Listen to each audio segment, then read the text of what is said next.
ഇന്നത്തെ ആ ദിവസം പ്രധാനമന്ത്രി നരേന്ദ്രമോദി ഉള്ളത് പ്രയാഗ്രാജിലാണ്. കുംഭമേളയിൽ പങ്കെടുക്കുന്ന പ്രധാനമന്ത്രി ത്രിവേണിയിൽ സ്നാനം നടത്തും. ഇതുവരെ 14 കോടിയോളം പേർ കുംഭമേളയിൽ പങ്കെടുത്തുവെന്നാണ് ഉത്തർപ്രദേശ് സർക്കാരിന്റെ കണക്ക്. രഞ്ജിത്ത് രാമചന്ദ്രൻ ന്യൂസ് ഡെസ്കിൽ നിന്ന്. രഞ്ജിത്ത്, ഏറ്റവും വലിയൊരു കാഴ്ചയുടെ ഉത്സവമായി അല്ലെങ്കിൽ സ്പിരിച്വൽ ഉത്സവമായി ഇതിനെ മാറ്റുക, ലോകത്തിന് മുന്നിൽ വെക്കുക എന്നതായിരുന്നു BJP സർക്കാരിന്റെ UP സർക്കാരിന്റെ ലക്ഷ്യം. ഇപ്പോൾ ഇത് അവസാന ഒരു ലാപ്പിലേക്കൊക്കെ കടന്നു കഴിഞ്ഞു. അപ്പോഴാണ് പ്രധാനമന്ത്രി കൂടി അവിടെ എത്തുന്നത്. ഈ കഴിഞ്ഞ ആഴ്ച അവിടെ ഉണ്ടായ ദുരന്തം, അപകടം, അതിൻ്റെയൊക്കെ ഒരു വലിയ രീതിയിൽ അത് പാർലമെന്റിലൊക്കെ ചർച്ചയാവുന്ന സമയത്ത് കൂടിയാണ് പ്രധാനമന്ത്രിയുടെ വരവ് എന്നതും ശ്രദ്ധേയമാണ്. ഇന്ന് എപ്പോഴാണ് പ്രധാനമന്ത്രി പ്രയാഗ്രാജിലെത്തുന്നത്? ശ്രീജ, ഹിന്ദു മാസമായ മാഘിന്റെ 8ാം ദിവസമാണ്. മാഘാഷ്ടമി എന്ന വളരെ പ്രധാനപ്പെട്ട ഒരു ദിവസം കൂടിയാണ് ഇന്ന് എന്നുള്ളത് കൂടി ചേർത്ത് വായിക്കണം. ഈ ദിവസമാണ് പ്രധാനമന്ത്രി നരേന്ദ്രമോദി പ്രയാഗ്രാജിലെത്തുന്നതും കുംഭമേളയിൽ പങ്കെടുക്കുന്നതും. നമുക്കറിയാം, കേന്ദ്ര സർക്കാരും UP സർക്കാരും ഒക്കെ വലിയ തോതിൽ കുംഭമേളയുമായി ബന്ധപ്പെട്ട തയ്യാറെടുപ്പുകൾ നടത്തിയിരുന്നു. വലിയ പ്രചരണങ്ങൾ ഇതുമായി ബന്ധപ്പെട്ട് ഉണ്ടായിരുന്നു. കുംഭമേളയിൽ ഇതുവരെ ഏതാണ്ട് 18 കോടിയോളം ആളുകൾ വന്നു പോയി എന്നാണ് UP സർക്കാരിന്റെ ഒരു കണക്കൊക്കെ പുറത്തു വന്നത്. അത് വളരെ പ്രധാനപ്പെട്ട ഒന്നാണ്. ഈ ദിവസം പ്രധാനമന്ത്രി, നേരത്തെ നമുക്കറിയാം അമിത്ഷാ എത്തിയിരുന്നു.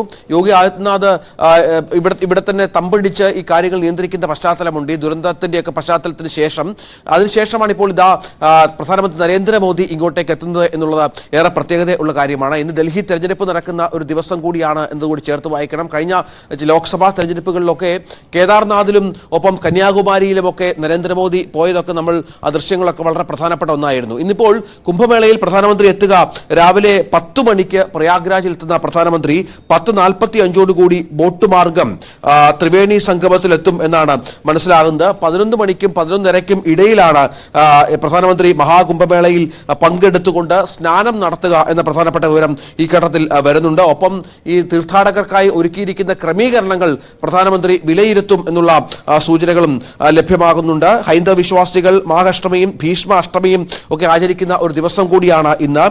ഹിന്ദു മാസത്തിലെ വളരെ പ്രധാനപ്പെട്ട ഒരു ദിവസമാണ്. ആചാരപരമായ സ്നാനങ്ങൾ പ്രധാനമന്ത്രി നടത്തും എന്ന് നമുക്കറിയാം. ഇതിനിടയിൽ UP സർക്കാരും ഈ വിഷയത്തിൽ ഇപ്പോൾ വ്യക്തമാക്കുന്നത് കുംഭമേളയിൽ ഇതുവരെ എത്തിച്ചേർന്നത് ഏതാണ്ട് 18 കോടിയോളം തീർത്ഥാടകരാണ് എന്നുള്ളതാണ്. ഈ മാസം 26 വരെ കുംഭമേളയുണ്ട്. ശിവരാത്രി നാൾ വരെ കുംഭമേളയുണ്ട്. ആ സമയം എത്തുമ്പോഴേക്കും ഏതാണ്ട് 40 കോടിയോളം തീർത്ഥാടകരെയാണ് UP സർക്കാർ പ്രതീക്ഷിക്കുന്നത്. ഇതിനിടയിലാണ് യോഗി ആദിത്യനാഥും ഒപ്പം സമാജ്വാദി പാർട്ടി നേതാവ് അഖിലേഷ് യാദവും തമ്മിലുള്ള കൊമ്പ് കോർക്കൽ. അഖിലേഷ് യാദവ് അവിടുത്തെ ക്രമീകരണങ്ങളുമായി ബന്ധപ്പെട്ടുള്ള സംശയങ്ങൾ ഇപ്പോഴും പ്രകടിപ്പിക്കുന്നുണ്ട്. ഇനിയും കൂടുതൽ ഭക്തർ എത്തുന്ന പശ്ചാത്തലത്തിൽ കുറച്ചുകൂടി സംവിധാനങ്ങൾ വിപുലപ്പെടുത്തണം എന്ന് പറയുന്നു. പക്ഷേ കുംഭമേളയെ വികലമാക്കാനുള്ള ശ്രമങ്ങൾ, അപവാദ പ്രചരണങ്ങൾ അഖിലേഷും കൂട്ടരും നടത്തുന്നു എന്നുള്ള ആരോപണമാണ് യോഗി ഉന്നയിക്കുന്നത്. അങ്ങനെ ഈ കുംഭമേളയുമായി ബന്ധപ്പെട്ട് രാഷ്ട്രീയ യുദ്ധങ്ങളും പുരോഗമിക്കുമ്പോഴാണ് ഈ പ്രധാനമന്ത്രി അവിടെ എത്തുന്നത് എന്നത് ശ്രദ്ധേയമാണ്. ഒരുപക്ഷെ ഇതുമായി ബന്ധപ്പെട്ട് ഏതെങ്കിലും തരത്തിലുള്ള അദ്ദേഹത്തിന്റെ പരാമർശങ്ങൾ കൂടി ഉണ്ടാകുമോ എന്നുള്ളതാണ് നോക്കി കാണേണ്ടത്. പ്രധാനപ്പെട്ട കാര്യം എന്നുള്ളത് ഇപ്പോഴും തീർത്ഥാടകരുടെ വരവിന് ഒരു കുറവുമില്ല എന്നുള്ളതാണ്. കഴിഞ്ഞ ദിവസങ്ങളിലൊക്കെ ഈ വളരെ പ്രധാനപ്പെട്ട ദിവസങ്ങളായ 2-ാം തീയതിയും 3-ാം തീയതിയും ഒക്കെ വലിയ തോതിലുള്ള തീർത്ഥാടക പ്രവാഹമായിരുന്നു ഇങ്ങോട്ടേക്ക് ഉണ്ടായിരുന്നത്. ഇപ്പോൾ തീർത്ഥാടകർക്ക് കുറച്ചുകൂടി സംവിധാനങ്ങൾ ഒരുക്കിയ പശ്ചാത്തലമുണ്ട്. VIP-കൾക്കുള്ള പ്രത്യേക ക്യൂ അടക്കം അവിടെ ഒഴിവാക്കിയ സാഹചര്യമുണ്ട്.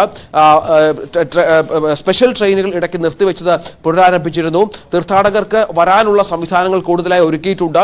ആംബുലൻസ് സംവിധാനങ്ങളടക്കം കൂടുതലായി ഈ മേഖലയിൽ വിന്യസിച്ചിട്ടുണ്ട്. ഒപ്പം ഈ വൺ വേ ട്രാഫിക്, അത്തരത്തിൽ കൂടുതൽ സ്ഥലങ്ങളിൽ ഈ പ്രധാനപ്പെട്ട പാലങ്ങളിലൊക്കെ വൺ വേ ട്രാഫിക്കുമായി ബന്ധപ്പെട്ട പുതിയ ക്രമീകരണങ്ങൾ ഏർപ്പെടുത്തിയിട്ടുണ്ട്. ഇനിയും ഇത്തരത്തിൽ തീർത്ഥാടകർക്ക് യാതൊരുവിധ പ്രശ്നങ്ങളും ഉണ്ടാക്കാത്ത വിധത്തിലുള്ള എല്ലാ സംവിധാനങ്ങളും ഇതിനകം ഒരുക്കിയെന്ന് UP മുഖ്യമന്ത്രി പറഞ്ഞ പശ്ചാത്തലമുണ്ട്. കാരണം അന്നുണ്ടായ ദുരന്തം കുറച്ചുകൂടി ഈ കാര്യങ്ങളിലേക്ക് ശ്രദ്ധ കേന്ദ്രീകരിക്കാൻ സർക്കാരിനെ പ്രേരിപ്പിച്ചു എന്ന് വേണം മനസ്സിലാക്കാൻ. അപ്പോഴും തീർത്ഥാടകരുടെ എണ്ണത്തിന് യാതൊരു കുറവുമില്ല എന്നതും പ്രധാനമാണ്. ശ്രീജ, രഞ്ജിത്ത് രാമചന്ദ്രനാണ് വിവരങ്ങൾ നൽകിയത്. ന്യൂസ് ഡെസ്കിൽ നിന്ന്. ഇന്ന് പ്രധാനമന്ത്രി പ്രയാഗ്രാജിലെത്തുകയാണ്. വലിയ ആരോപണങ്ങൾ ഇപ്പോഴും നിലനിൽക്കുന്നുണ്ട്.